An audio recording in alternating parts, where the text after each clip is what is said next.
Sumit, quickly मुझे बताएं, हमारी एक डिफेंस शील्ड थी, हम इस दिन के लिए कब से तैयारी कर रहे थे? क्या हम तैयार हैं कि नहीं है? बताइए मुझे। दो फ्रंट से यहां पर खुलती हुई चीजें दिख रही हैं। देखिए, निश्चित तौर पर निशांत, टू फ्रंट वॉर के सिनारियो से हम पहले से अवगत थे। आपने देखा कि ऐसा नहीं है कि पहली बार हमारे सामने स्थिति आई। ये बात भारत जानता था कि जब भी ऐसा होगा, चीन के साथ हमारा जब भी क्लैश होगा तो पाकिस्तान उसके एडवांटेज उठाएगा, और पाकिस्तान के साथ हमारा क्लैश होगा तो चीन उसके एडवांटेज उठाएगा। मैं आपको एक छोटा सा एग्जाम्पल देता हूं निशांत, और आपको समझाता हूं कि कारगिल के अंदर जब भारत और पाकिस्तान के युद्ध पे थे, तब भी चीन ने ईस्टर्न लद्दाख में पैंगोंगसो लेक के पास कुछ ऐसी ही हरकत की थी कि उसने पैंगोंगसो के आसपास के फिंगर 8, फिंगर 4, 7 के आसपास अपनी डिप्लॉयमेंट कर दी थी। तो चीन भी उस चीज का एडवांटेज उठाएगा और पाकिस्तान भी। मेरे सारे मेहमानों के पास मैं क्विकली जाऊंगा अभिषेक, लेकिन मुझे सच एक बात बताइएगा वेरी क्विकली, फुल फ्रेम पे अभिषेक को देखना चाहूंगा। लद्दाख से हमारे जांबाज रिपोर्टर और टीम और हमारे कैमरामैन है वहां पर मौजूद। अभिषेक, क्या यह कहा जाए कि अगर कोई ये देखना चाहता है कि डिप्लॉयमेंट कैसा हो रहा है तो कुछ समझ में नहीं आएगा?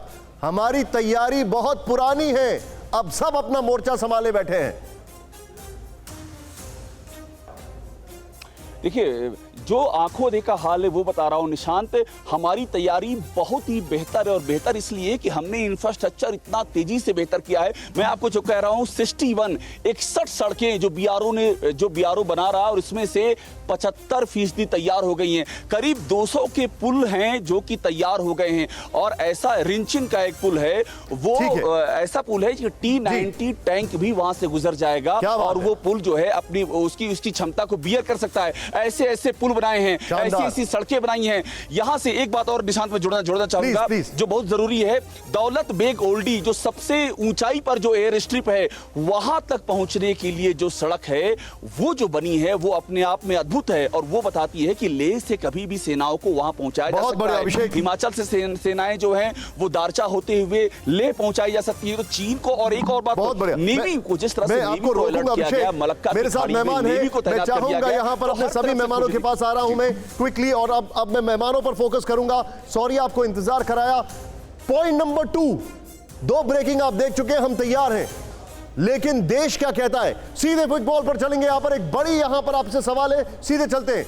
चीन से बदला लेने पर यह सवाल है आपकी स्क्रीन पर, प्ले करें इसको फटाफट। और यहां पर चीन से बदला लेने का सही तरीका क्या हो सकता है?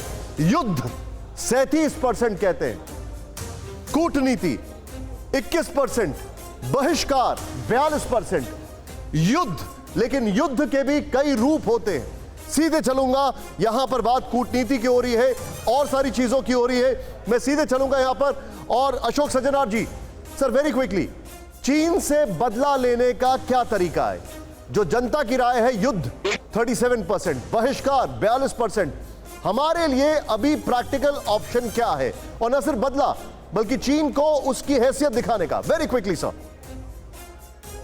देखिए निशान, मेरे विचार से हमको एक हमारे पास विकल्प नहीं है, हमारे पास बहुत सारे विकल्प हैं। तो हमको हर एक विकल्प का प्रयोग करना चाहिए कैलिब्रेटेड तरीके से, स्टेप बाय स्टेप अप्रोच से। अभी जो है आपने देखा है, आप बता रहे हैं, बहुत अच्छी बात है। सीमा के ऊपर बिल्कुल तैयारी हो रही है, बहुत तेजी से तैयारी हो रही है, वो हो ही जाना चाहिए। वो देखिए, एक मिलिट्री पोस्चर हमको दिखाना है अपने एडवर्सरी को, जो हम बिल्कुल तैयार हैं। अगर आप किसी प्रकार का ऐसा काम करोगे तो उसका आपको मुंह तोड़ जवाब मिलेगा। उसके साथ साथ आर्थिक रूप से आपने देखा, आपने स्वयं बताया है, चाहे रेलवे कॉन्ट्रैक्ट हो, चाहे टेलीकॉम कॉन्ट्रैक्ट हो वगैरह, क्योंकि ठीक है वहां से बहुत सामान आता है, परंतु कौन कौन सा सामान है हम रोक सकते हैं। तो एक तो सरकार के स्तर पर जो बड़े बड़े प्रोजेक्ट्स हैं उसमें हम उनको वहां से, और उसका धक्का चीन को बहुत लगेगा। उसके साथ साथ जनता भी इसमें बहुत सरकार का साथ दे सकती है।